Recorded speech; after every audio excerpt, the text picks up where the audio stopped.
Bom, boa tarde a todos e a todas. Só tenho a agradecer aqui o generosíssimo convite do professor Tércio, professor Eurico. Evidentemente, acho que está na minha cara, me sinto um certo de um penetra numa festa do Olimpo jurídico, eu no meio do panteão, um moleque. Mas sendo um penetra, eu vou ser rápido para não ser percebido, mantendo o padrão ouro de 15 minutos com uma lambuja do professor José Rodrigo. E acho que meu argumento vai ser breve e ele se relaciona com vários elementos e eu pude me beneficiar com as falas anteriores. Acho que o professor Celso, a questão do esforço de coerência e previsibilidade, o professor Nelson Jobim, a dimensão política da descrição das dimensões entre cortes, o professor Joaquim, a questão dos modelos decisórios, tem, acho que, uma interlocução direta com a fala do professor Eugênio e talvez uma certa oposição do Zé Rodrigo, mas ainda assim alinhados com uma série de preocupações.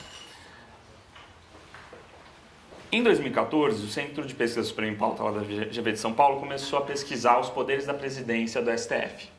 E ouvimos de muitos colegas que essa era uma péssima escolha, porque o cargo da presidência do STF não era nada senão uma função absolutamente burocrática e administrativa. O que foi completamente desmentido pelos eventos dos últimos 4 anos. Então foi uma boa aposta.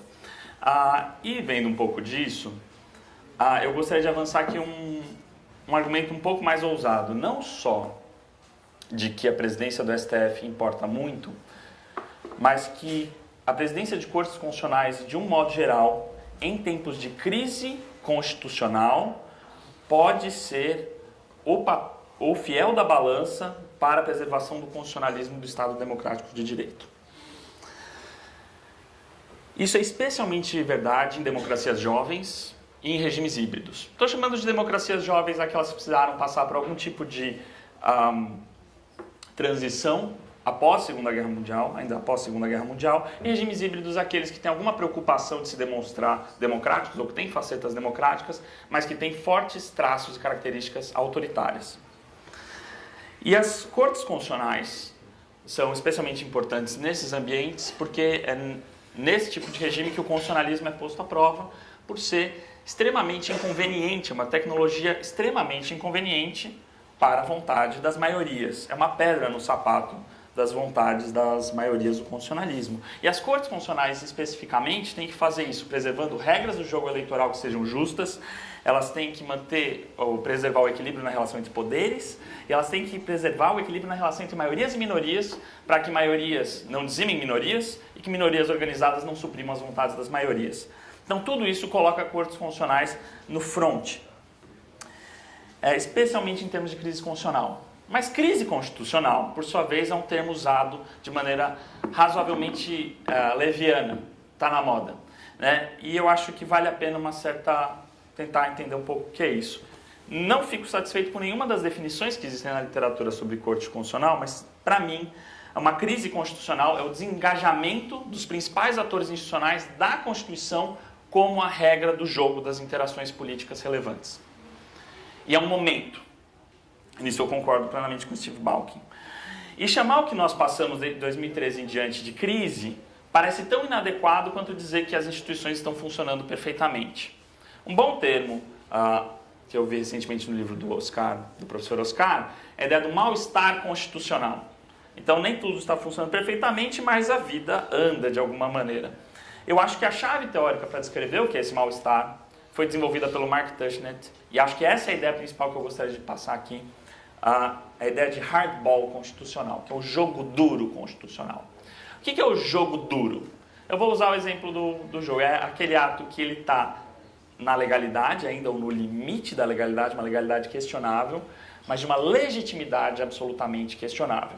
Então no jogo de futebol é aquele carrinho ali que está no limite do cartão, feito com a intenção, não de pegar a bola e fazer o gol, mas de quebrar o outro jogador, dentro da legalidade. E no campo constitucional você tem uma série de atores dentro do executivo e do legislativo que podem tomar medidas como essa. Por exemplo, um presidente da Câmara dos Deputados que pode estar sendo investigado na comissão de ética e sabe que no dia em que está havendo uma sessão importante da Comissão de Ética, se ele convocar uma sessão de plenária, a sessão da Comissão de Ética tem que ser interrompida. Tudo é hipotético. Isso nunca, jamais aconteceu. Estou falando da Alemanha. E aí, mas pode.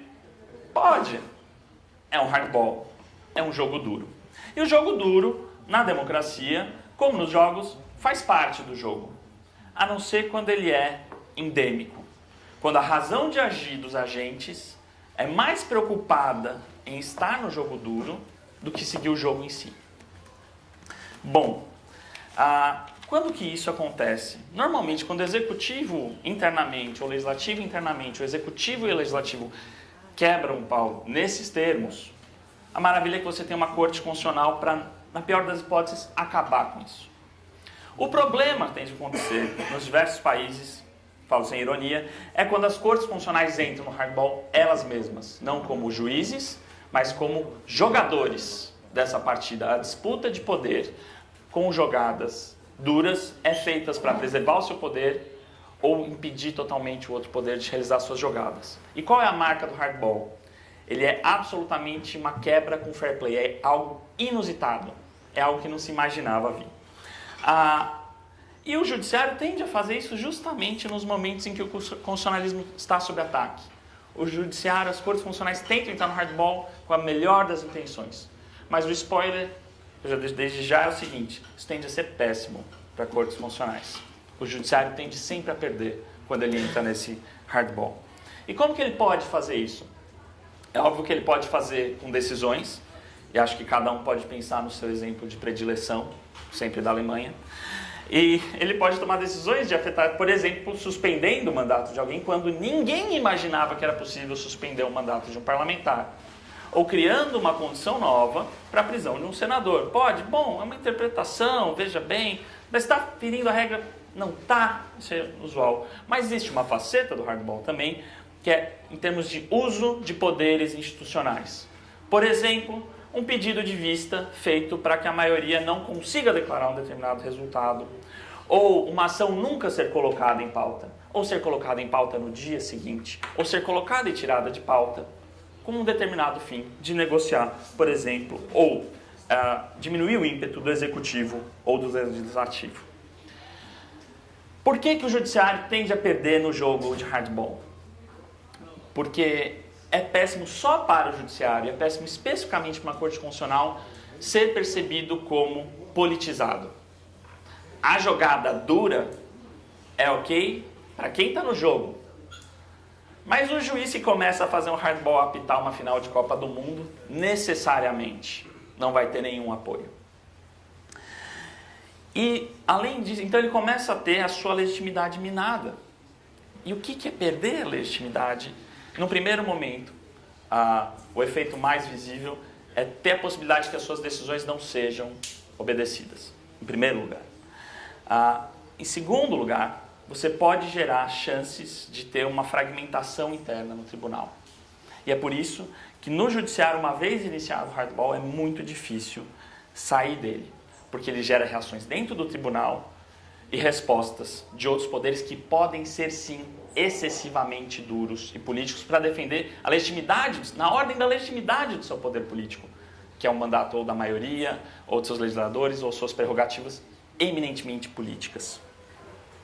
Bom, o que significa, então, uma corte constitucional perder no jogo do hardball? O meu argumento é que é ter a chance, ter a probabilidade de sofrer um desmonte institucional. O que é um desmonte institucional? No caso da Rússia, em 93, uma corte constitucional com uma boa liderança, audaciosa, em aspiração crescente, com decisões ousadas uma atrás da outra de hardball, regulando a vida política, bate de frente com Yeltsin, que fecha a corte. E por 2 anos o país não tem uma corte constitucional. Não é isso que tende a acontecer em outros países. Em primeiro lugar, porque quando nós estamos falando de jovens democracias e de regimes híbridos, pega muito mal você deixar de ter uma corte constitucional. Externamente, você comprometer o Estado democrático de direito de maneira tão visível pode ser péssimo para acordos e pactos comerciais. Isso pode ser uma bandeira muito grande para que a oposição se reúna contra o governo. É um gesto de força muito excessivo. E fora que, para o poder, às vezes é mais interessante ter uma corte constitucional amiga do que não ter uma corte constitucional. Porque ela pode disciplinar o restante do judiciário. E ela pode resolver brigas internas da elite. Então, o que tem sido esse desmonte em países como Hungria, Venezuela e Turquia? Totalmente no hardball. Nada ilegal. Nada fora da ordem. Nomeações altamente partidarizadas, diminuição do tempo de permanência dos juízes, mudando a regulação de aposentadoria ou pela instituição ou modificação em sistemas de mandatos. Especialmente, manipulação das competências, mudanças de desenho institucional sempre anunciadas como bem vistas para um bem público. Essa corte tem trabalho demais. Nós vamos racionalizar os processos. E o que invariavelmente acontece é que se diminui as competências de enfrentamento ao legislativo e executivo e se aumenta as competências convenientes para o poder de ocasião. Impeachment de hardball. Impeachment de ministros das Supremas Cortes Constitucionais, feito sabendo que não existe um motivo legítimo para isso. E, especialmente, ameaças ou agrados, good cop, bad cop, via benefícios, carreiras, possibilidades, etc. Essas são as ameaças de desmonte. E uma vez feito esse desmonte, um executivo com ampla participação popular não tem o freio necessário para impedir as arbitrariedades que o constitucionalismo visa coibir. Existe saída? E aqui eu também tenho minha lista aqui de sugestões. Será que existe saída se o Brasil chegar perto de qualquer situação como essa? Eu acho que são necessárias duas agendas para isso. Uma delas tem a ver com reconquistar a confiança e a reputação popular. Parte da legitimidade de uma corte constitucional tem a ver com ela ser percebida como angariada na técnica, ainda que isso possa filosoficamente ser ultra problemático, mas o que conta é a percepção. E por isso, a importância não de publicidade, mas de transparência e controlabilidade. Um levantamento que nós fizemos sobre impedimento e suspeição, movidos pelas notícias reiteradas na metade desse ano, de que o Supremo Tribunal Federal entra em diversos escândalos de impedimento, suspeição e de comprometimento da parcialidade, nos levou para o seguinte dado. Você não tinha nenhuma decisão de arguição de impedimento e suspeição que chegava ao plenário do STF. Um escândalo. Até que nós fizemos a seguinte pergunta. Alguma tinha que ter chegado lá? Mais da metade tinha sido apresentada fora do prazo. Mais um outro tanto não tinha feito as condições processuais. Várias outras estavam dentro de uma jurisprudência super razoável. As impugnações eram esdrúxulas. E aí o que você tinha? Essa ambiguidade. E quando nós fomos ver as declarações individuais fora das arguições, nós vimos que o Supremo tem, sei lá, mais de 5.000 declarações de impedimento e suspeição. Todas com uma marca distintiva que são por motivos de foro íntimo. Opacos. Então olha só que situação esdrúxula. Os ministros do Supremo Tribunal Federal fazem a lição de casa de fazer o controle da parcialidade, mas fazem isso sem o bônus, que é passar isso para uma população que fala, eles são imparciais. E basta um caso ou dois para que a impressão seja a contrária. Nada é feito. É uma várzea. Então acho que medidas em relação que podem ser feitas a isso têm a ver com acessibilidade de dados, uma estratégia de comunicação efetiva, possivelmente uma instauração de uma comissão de ética, mutirões de causas relevantes, e aqui eu digo causas relevantes para o público. Em termos numéricos, ações penais são irrelevantes para o que o STF faz. Importa demais o que as pessoas pensam do STF. Demais. Por que não lidar com isso dessas maneiras? E acho que o contato com uma academia e instituições internacionais que sejam amigas na proteção de reputação.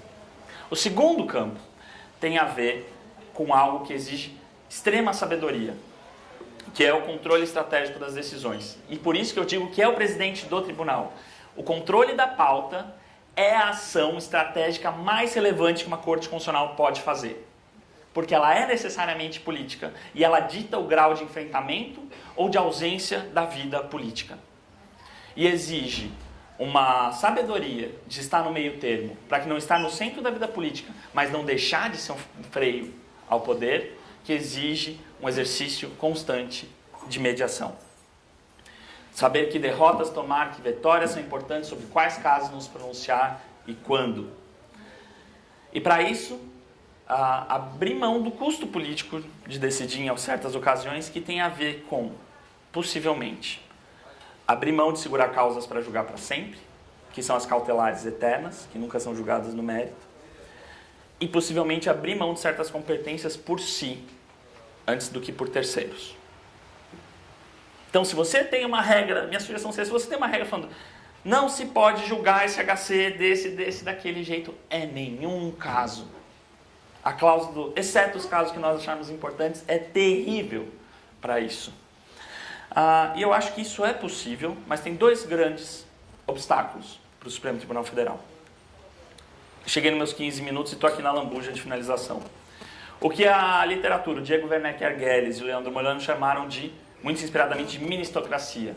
O fato de que o STF tem um desenho institucional que faz com que, basicamente, os ministros que quiserem agir de maneira voluntariosa, podem. E podem fazer isso com atores de veto na ação do tribunal ou criando um conflito absurdo com o executivo e o legislativo. E que após as eleições nós vamos viver um cenário diferente do até aqui, de 2013 até 2018, porque nós passamos a ter um desequilíbrio acentuado de forças nas relações entre os poderes.